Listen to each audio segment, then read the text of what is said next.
Hi guys, and welcome to today's talk. The subject is gonna be related to heavyweight athletes. We are two big athletes within different niche in calisthenics, me towards statics, freestyle, and Baki more towards the street lifting. We have 6 questions prepared, and I really think you're gonna enjoy the answers to them. Let's get started. First question, how does being a heavyweight influence your performance in calisthenics? Answering for the static side, I think it makes the journey longer. There's definitely a lot of things you can achieve, especially if you start at an earlier age. You have a higher chance of building your body towards the sport. So if you start in puberty, for example, you build muscles in the right spots for static training, for example, you have a high chance of really reaching a high level, even though you're tall, and with that, most likely you're gonna have more weight as well. But for street lifting, it might be slightly different. Yeah, I would say as a street lifter, being heavy can be pretty nice, especially for the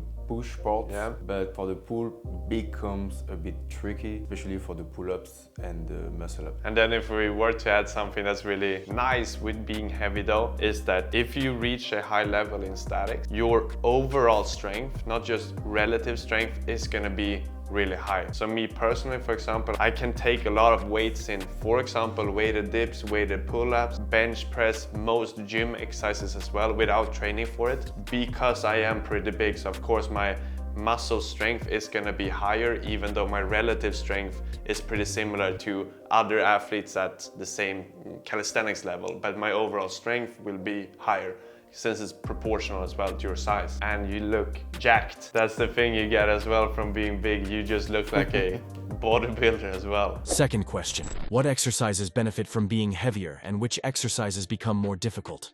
As a heavyweight, the front lever can become a bit tricky. The pull-ups, the muscle-ups, the planche, especially for me, because as you can see, I have 2 big sausage here. Yeah, I mean, all the skills for me is, and for you for sure, it's very, very, very difficult. Yeah, more difficult when you are heavier. When it comes to being heavy, it also depends where you have the weight and what's your muscle to fat ratio, because I do believe a lot of people can reach a good level. The weight plays a major role as well, but I think the height plays even more, because if you're tall, this means that you will need to have more muscle mass in order to hold certain positions. And of course, the more of that mass you have on the upper body, the more beneficial it is. Even if you're really heavy, but you have all the muscles in the right spots and you don't have any unnecessary weight like fat, you are going to be in a pretty good position. So it really depends on where that mass is. But of course, in general, being heavy, it is going to be harder for most things. And statics, almost all skills will be harder for the tendons and the joints as well. There are a few ones like the handstand won't be as affected just for the holds. But then again, as soon as you start doing reps and all leverage things,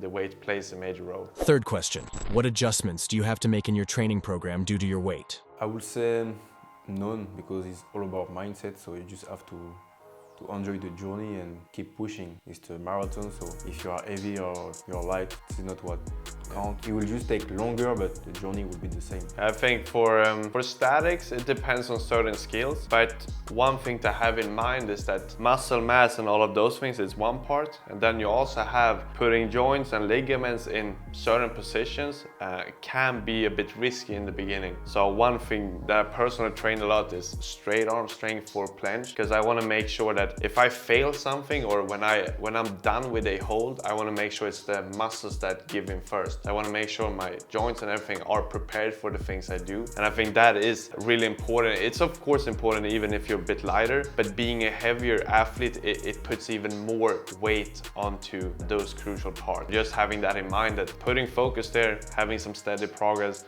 and don't progress too fast or push it too fast, is going to be something you need to have in mind. Fourth question, how do you find your optimal weight for performance and strength? I think you can feel it pretty easily. For example, now I'm 102 kg and I can't probably do a 40 kg muscle ups, because I'm too heavy and my relative strength is not as high when I'm as heavy. While training, you can feel it, and the percentage of fat is also a good indication. For static, it really depends on when you want to perform and when you want to build. Because during periods where you don't necessarily need to be highest performing, you want to focus on building strength. And it's a big difference between relative strength and just building pure strength. You rather want to have more energy, more protein intake, or higher chance of you getting that protein, and in general be on the calorie surplus. And this is sort of the bulking season where you're literally just gaining strength. This doesn't mean that you will be performing much better, but your strength is increasing. And then when you have the periods where you need to perform, this might be a show or it might be competition or whatever it may be. Then when you drop down in weight, having of course a estimate of how much weight you can drop in a period of time, like don't do it too fast. But if you do it at a steady pace, come down to a pretty low fat percentage, which you have to choose, but around like 10% is, I think, roughly where I would go. When I personally drop, sometimes a bit under that, so not crazy low. And during that time, I will perform at my highest. So I will have static holds way better. I will be way lighter in freestyle and all of those things. But this is for a short period of time, and this is not where I would push my limit, because I don't have the highest chance of recovery. Don't have the highest energy because I'm eating less than usual. So only for these peak performance, I would be on a low state. But then in general, when I'm just gaining strength, just eat. Pretty much. It's a more important thing there to recover and have the energy. I think this is where maybe we can be a bit different, because in street lifting, if you are too heavy, your performance will be of course different. Yeah. And if you drop then the weight, you will be very light and you will not be able to, for example, have the same performances, because we'll have more fatigue and we'll never achieve some numbers on training. It will be better to stay on a steady path. Yeah, steady path, and having like a nice body weight, not too heavy, not too light, and not to gain too much muscle mass. To be sure to do what you did in training, in competition, and to don't have too much surprises. That's true. Especially with the squat and the dips. If you are really bulky and then you drop a lot of weight, you can have a lot of surprises. Yeah. Fifth question. What's your approach to nutrition and how it affects your training? I like to eat healthy in general, but to not count and just focus on the protein. But then when I'm approaching the competition, I go on diet and I try to calculate kind of everything to be sure to stay steady on my weight and to stay in like the category that I need to perform on. Usually I count my protein intake, so I know I get that one. Then for the calorie part, I don't usually count during my just normal training or my off season, because at that point I have a tendency to eat a lot, so I know I get my stuff in. Also now after many years of training, you sort of unconsciously know what you eat. Like even if I'm not counting, I always look like, am I getting some carbs? Am I getting my protein? And even if I don't count it, I always know. So at the end of the day, sometimes I will take a protein shake, or sometimes I will add some extra rice, for example, to get the carbs if I know that I haven't gotten anything during the day. So I'm not counting, but my unconscious behavior just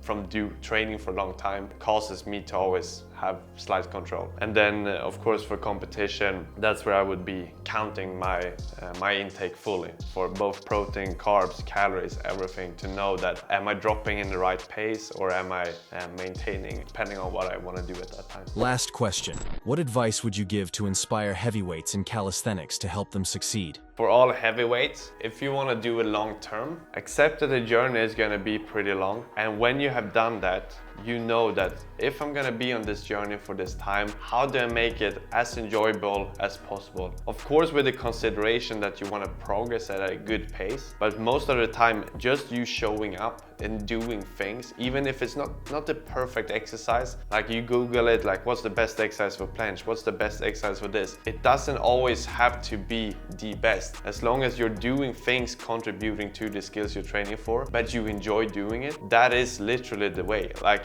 you will show up so many times and it's impossible not to progress. Like if you show up, you try not to get injured, you eat relatively well, you get your sleep, that is the key. Because you look at people that have been training the sport for a long time. They get good at what they're doing because they show up all the time. They've been in the game. And then you can find some individuals that have progressed extremely fast, but it is hard. Like you can do it if you have that mindset. But for most people, the case will be to make it enjoyable And I'm one person that is pursuing that path. I add some street lifting in my training. Sometimes I will just switch up the training completely because I'm having a really bad day, but I'm still showing up. I'm doing something, even though it's not the best exercises for the skill, I'm there. And that will get you the results you are after. And if you feel like you need more motivation to the training, in the end of the session, add some pump exercises. Feel like you're brutal as well. Like, don't just do static holds and you feel like, oh, I don't feel like I've done anything. If that's how you think, then do your training first, and then you do some things where it's like you get some brutal pump, or you add some volume to your training, some hypertrophy, and you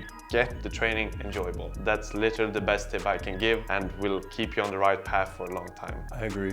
Can't say more. Yeah, both of us been in the game for a long time. Yeah. Like, results talk, but it's literally like, it's been slow and steady progress, but I think the steady is really the key. How fast you progress, it matters of course to some degree in short term, but long term it's all about like who has actually been in the game the longest and constantly doing something. Because we know many were involved 1 year ago and now disappeared. Yeah, exactly. So you stick around, you will see the results. Hope we answered all your questions. We had a really great moment with Simon. Yeah. Thank you again. Likewise. Don't forget to put the thumbs and to check out Simon's channel, my channel, and see you the next time.